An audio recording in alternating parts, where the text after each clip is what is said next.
Avez-vous déjà entendu parler d'un roi dont la sagesse était si vaste que même les démons se prosternaient à ses pieds? Dans la vidéo d'aujourd'hui, nous plongerons dans la vie de Salomon, le roi qui a transformé Israël en un royaume d'éclat et de sagesse inégalée. Mais, comme dans toute grande histoire, le pouvoir apporte ses propres ombres. Entre les murs de son palais majestueux, Salomon a affronté une lutte intérieure entre divinité et décadence, entre suivre un chemin éclairé et succomber aux plaisirs qui ont mené à sa chute. Rejoignez-nous dans ce voyage épique à l'époque biblique, où la vérité s'entremêle avec la légende, et où chaque décision a le pouvoir de changer le cours de l'histoire. Imaginez un moment que vous marchez dans les rues d'une ville ancienne, où les marchés regorgent d'épices exotiques, de soie fine et de bijoux éblouissants. C'était le décor du royaume de Salomon, un roi dont la sagesse et le pouvoir étaient si grands qu'ils ont transformé Israël en une des nations les plus prospères de son époque. Salomon n'était pas un roi ordinaire. Il avait été doté par Dieu d'une sagesse exceptionnelle. L'histoire nous dit qu'une nuit, Dieu est apparu à Salomon en rêve et lui a dit « Demande ce que tu veux, et je te le donnerai ». Au lieu de richesses ou de pouvoir, Salomon a demandé la sagesse de gouverner son peuple avec justice. Impressionné par une telle demande, Dieu lui accorda non seulement la sagesse qu'il cherchait, mais aussi des richesses et un pouvoir qu'aucun roi avant ou après lui n'aurait. Cette sagesse divine a permis à Salomon de rendre des jugements qui sont devenus légendaires, comme le célèbre Kéa des deux femmes qui revendiquaient la maternité d'un bébé. Salomon, en suggérant que le bébé soit coupé en deux, a révélé la véritable mère par sa réponse instinctive de protéger l'enfant.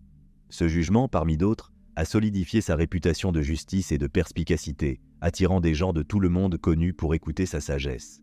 Mais l'impact de Salomon ne se limitait pas seulement à l'aspect judiciaire. Sa sagesse s'étendait à l'économie et au commerce. Sous son règne, Israël prospéra comme jamais auparavant.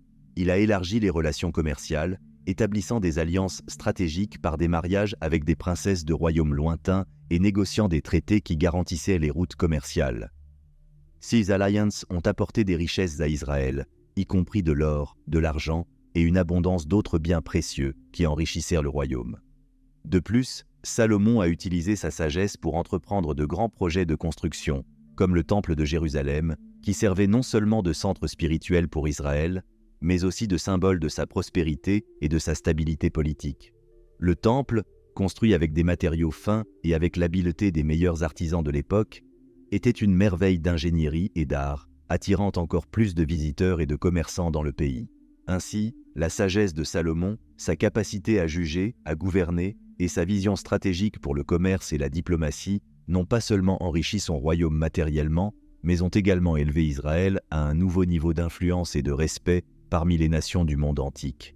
Il a montré que la véritable sagesse, surtout lorsqu'elle est utilisée pour le bien commun, peut être la clé d'une prospérité durable et significative. Nous allons aborder un aspect crucial de sa vie qui, paradoxalement, est devenu la source de ses plus grands défis.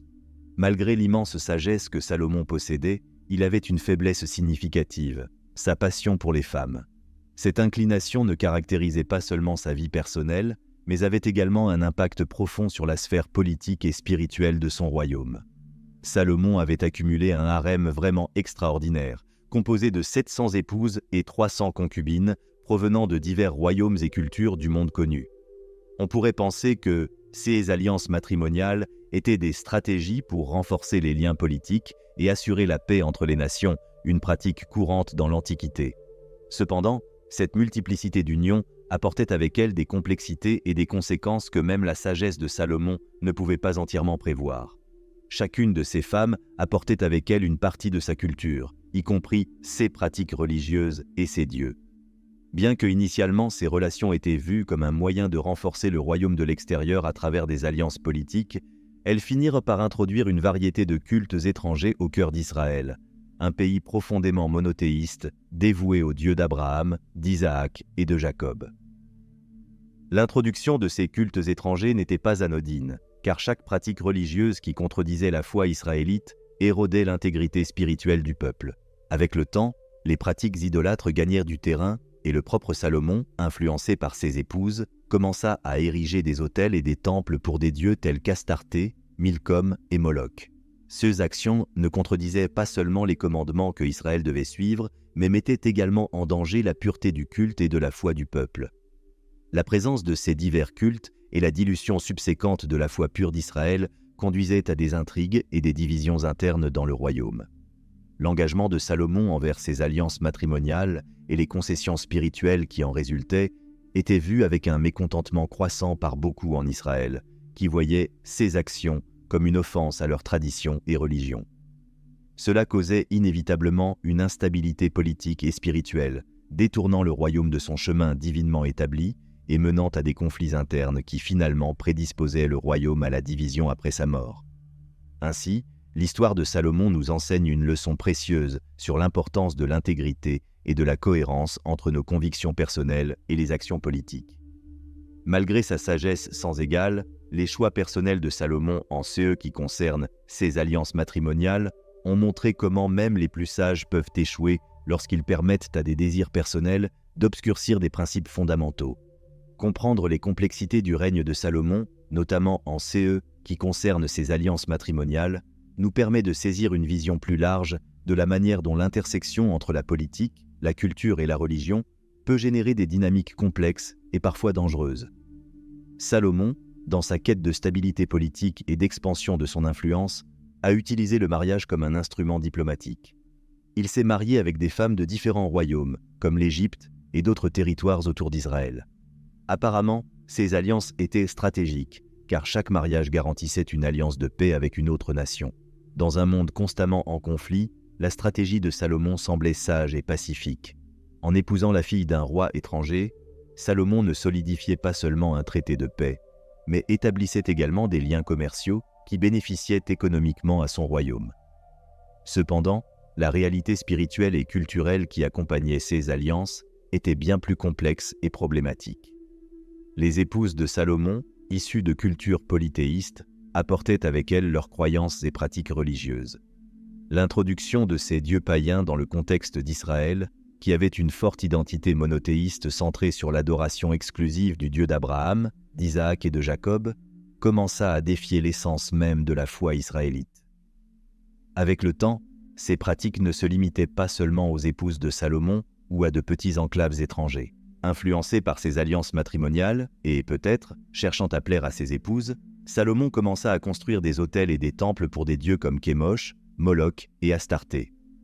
Ce mouvement n'était pas seulement un geste diplomatique ou une question de tolérance religieuse, il représentait une véritable érosion de la foi monothéiste, remplacée progressivement par un syncrétisme qui diluait et défiait les préceptes et commandements que Dieu avait établis pour Israël.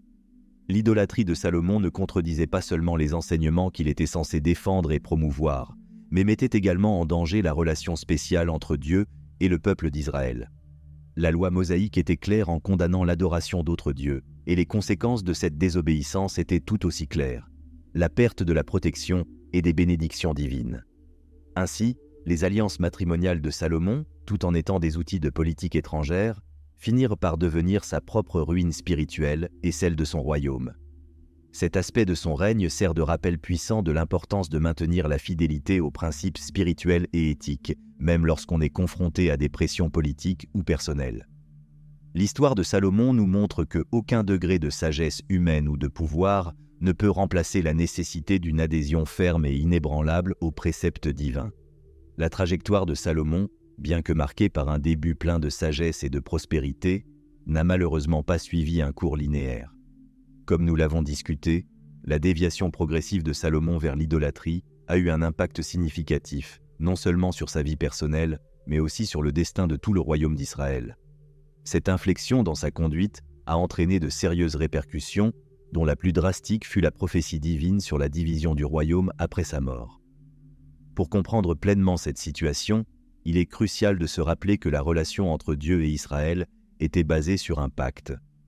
Selon cet accord, Israël devait suivre les commandements de Dieu et, en échange, recevrait la protection et la bénédiction divine. Cependant, l'adoration d'autres dieux représentait une violation directe de ce pacte. L'idolâtrie n'était pas seulement un péché contre la loi divine, c'était une trahison de la relation spéciale entre Dieu et son peuple. Quand Salomon, le leader suprême d'Israël, a mené cette déviation, l'impact a été systémique. L'exemple du roi influençait tout le royaume, légitimant et même encourageant les pratiques païennes. Cette propagation de l'idolâtrie a été perçu comme un rejet direct de la souveraineté et de l'autorité de Dieu. En réponse, Dieu ne resta ni indifférent ni passif. À travers un prophète, Dieu annonça à Salomon que, en raison de sa désobéissance et de son idolâtrie, le royaume serait divisé après sa mort. Cette division n'était pas seulement une punition, c'était une conséquence naturelle de l'érosion de l'unité spirituelle et morale qui maintenait le royaume uni. Dieu expliqua que, bien que Salomon personnellement ne vivrait pas pour voir la division du royaume, son fils subirait les conséquences de ses actes. Le royaume serait divisé en deux, un royaume plus petit sous le contrôle de son fils et un royaume plus grand qui serait remis à l'un de ses serviteurs. Cette prophétie soulignait une vérité fondamentale des Écritures, que les actions d'une personne, surtout d'un leader, peuvent avoir des effets à long terme, affectant les générations futures. De plus, cette division était également un moyen de purifier et de corriger le cours d'Israël, offrant aux tribus une opportunité de retourner à l'adoration pure de Dieu, libre des influences idolâtres introduites pendant le règne de Salomon. C'est un rappel poignant que le leadership porte en lui une responsabilité énorme et que les décisions d'un leader peuvent bénir ou maudire son peuple. Ainsi, en contemplant l'histoire de Salomon, nous voyons un exemple vivant de l'importance de la fidélité à Dieu et de la façon dont les conséquences de l'infidélité peuvent transcender la vie individuelle, affectant le destin de toute une nation. Cette partie de l'histoire de Salomon nous enseigne l'importance de l'obéissance aux commandements divins et le pouvoir des choix personnels dans la formation de l'avenir collectif. Salomon, en plus d'être reconnu pour sa gouvernance et sa diplomatie exemplaire, a laissé un héritage durable en tant qu'écrivain, avec des œuvres qui sont encore étudiées aujourd'hui pour leur profondeur et leur sagesse. Parmi ses écrits, les plus significatifs figurent les livres des Proverbes, de l'Ecclésiaste et du Cantique des Cantiques, chacun abordant des aspects distincts de la vie humaine et de la quête de sens et de moralité. Proverbes représente une vaste collection de savoirs et de conseils, fonctionnant comme un manuel pour bien vivre. Ce livre couvre un large éventail de sujets, allant des conseils pratiques sur la gestion de l'argent et les relations interpersonnelles aux avertissements contre les comportements destructeurs, comme la paresse et la malhonnêteté. Les proverbes sont présentés dans des formats brefs et percutants, souvent sous forme de parallélismes qui facilitent la mémorisation et la réflexion. Le style de proverbe est direct et souvent poétique, capturant l'essence de la sagesse traditionnelle d'Israël et l'offrant non seulement comme un héritage culturel, mais aussi comme une invitation à l'introspection et à la prudence au quotidien. En contraste avec le ton souvent assertif et pratique de Proverbes, Ecclésiaste plonge dans une exploration philosophique du sens de la vie. Ce livre est marqué par une réflexion plus sombre et introspective sur la nature éphémère des réalisations humaines. « Vanité des vanités, tout est vanité » est une phrase récurrente dans le livre, résonnant comme un écho à travers les chapitres, défiant le lecteur de considérer la futilité de poursuivre richesse, plaisir ou succès sans une compréhension plus profonde du dessein divin. Ecclésiaste n'hésite pas à questionner la sagesse elle-même et le destin humain, offrant un portrait honnête et parfois désenchanté de l'existence humaine, tout en suggérant que le véritable contentement et sens se trouve dans une vie de crainte de Dieu et d'obéissance à ses commandements. Cantique des Cantiques, également connu sous le nom de Cantique des Cantiques, se distingue comme un hymne exubérant à l'amour humain. Ce livre est unique dans le canon biblique pour sa célébration explicite de l'amour romantique, présenté à travers des dialogues lyriques entre amants. Avec un langage riche en métaphores et des images sensuelles de la nature, Cantique des Cantiques explore la beauté et la passion de l'amour, le dépeignant comme une force puissante et rédemptrice.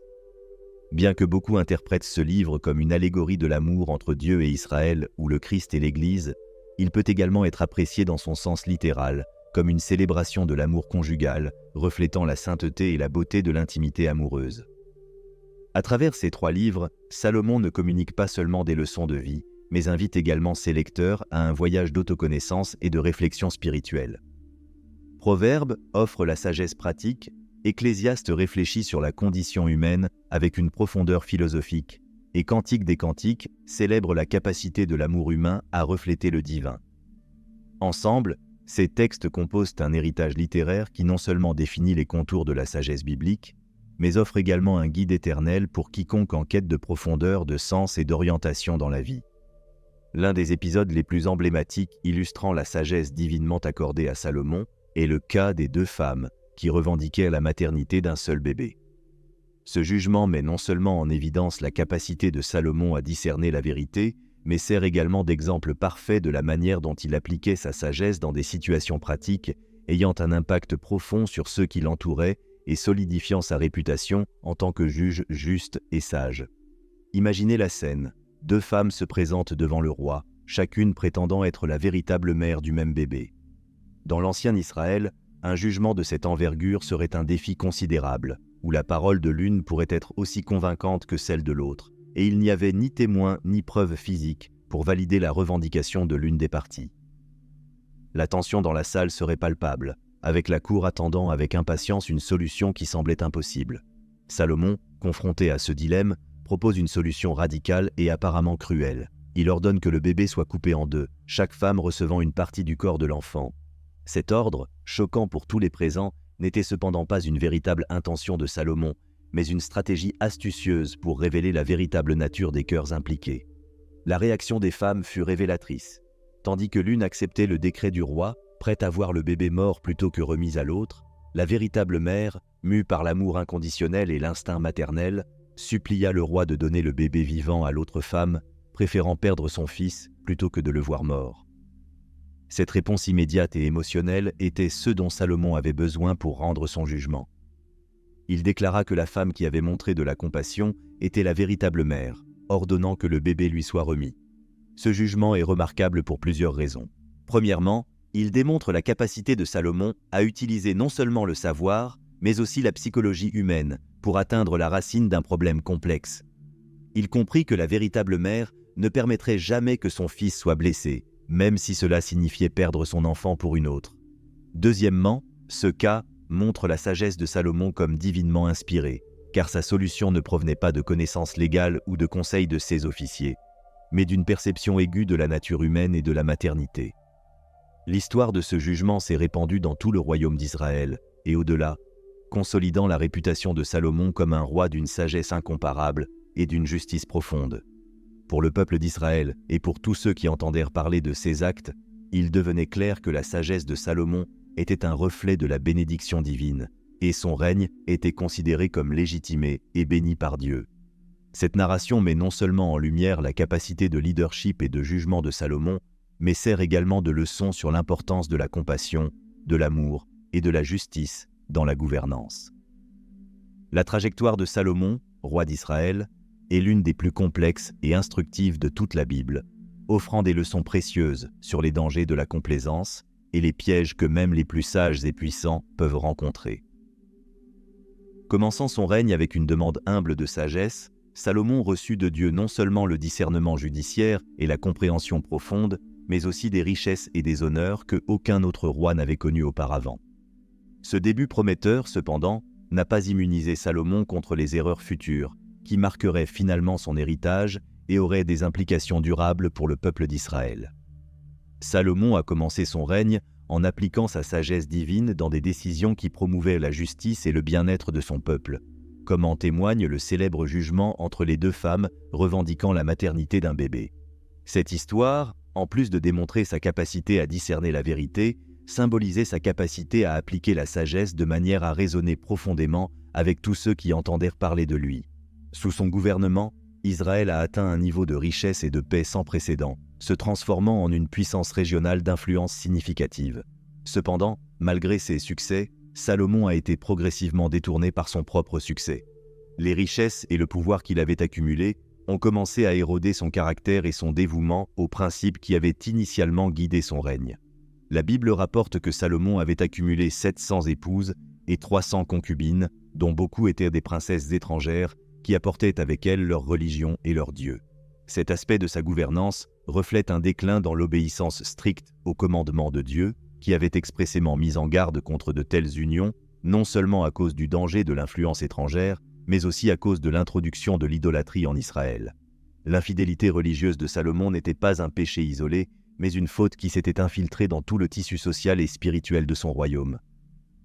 Les alliances politiques par le mariage, initialement vues comme un moyen d'assurer la paix, sont devenues des portes d'entrée pour des cultures et des pratiques qui érodaient la pureté de l'adoration de Yahweh. Les hauts lieux, autrefois dédiés exclusivement aux dieux d'Israël, ont commencé à abriter des autels pour des dieux, tels qu'Astarté et Moloch. Ces pratiques ne contredisaient pas seulement directement la loi mosaïque, mais menaçait également de défaire la relation spéciale entre Israël et Dieu. La réponse de Dieu à ces actions a été claire et sévère. Par l'intermédiaire d'un prophète, Dieu a annoncé que le royaume serait arraché à Salomon et divisé pendant le règne de son fils. Cette division du royaume d'Israël en deux, un royaume du nord et un royaume du sud, était une conséquence directe de la désobéissance et de l'idolâtrie de Salomon, un témoignage tragique de la façon dont même les plus sages peuvent chuter. L'histoire de Salomon sert de puissant rappel de l'importance de la vigilance spirituelle et de l'humilité. Elle enseigne que la véritable sagesse n'est pas seulement l'accumulation de connaissances ou la capacité de gouverner efficacement, mais l'adhérence constante et l'obéissance aux voies de Dieu. Elle souligne qu'aucun degré de succès humain ou matériel ne peut remplacer la nécessité d'un cœur pleinement engagé envers Dieu. La vie de Salomon, riche en contrastes entre sagesse et folie, succès et échec, nous exhorte à rechercher une vie enracinée non dans la quête de pouvoir ou de plaisir, mais dans une relation fidèle et obéissante avec Dieu, cherchant toujours la véritable sagesse et le but de la vie à travers la foi. Et ainsi nous concluons notre voyage à travers la vie de Salomon, une histoire riche en sagesse, pouvoir et avertissement. Comme nous l'avons vu, même les plus sages et vénérés peuvent rencontrer des échecs et des défis qui testent leur foi et leur obéissance. Que l'histoire de Salomon serve de rappel pour nous aujourd'hui sur l'importance de rester fidèle à nos principes et de rechercher toujours la véritable sagesse qui vient de Dieu. Si vous avez aimé cette vidéo et trouvé de la valeur dans les leçons partagées, veuillez laisser votre like et vous abonner à la chaîne pour ne pas manquer nos futures vidéos sur les histoires bibliques et leurs applications dans la vie moderne. Votre interaction est très importante pour nous. Commentez ci-dessous comment vous appliquez les leçons de Salomon dans votre propre vie ou toute pensée que cette vidéo a pu vous inspirer. Votre perspective enrichit notre communauté et aide à façonner le contenu que nous créons pour vous.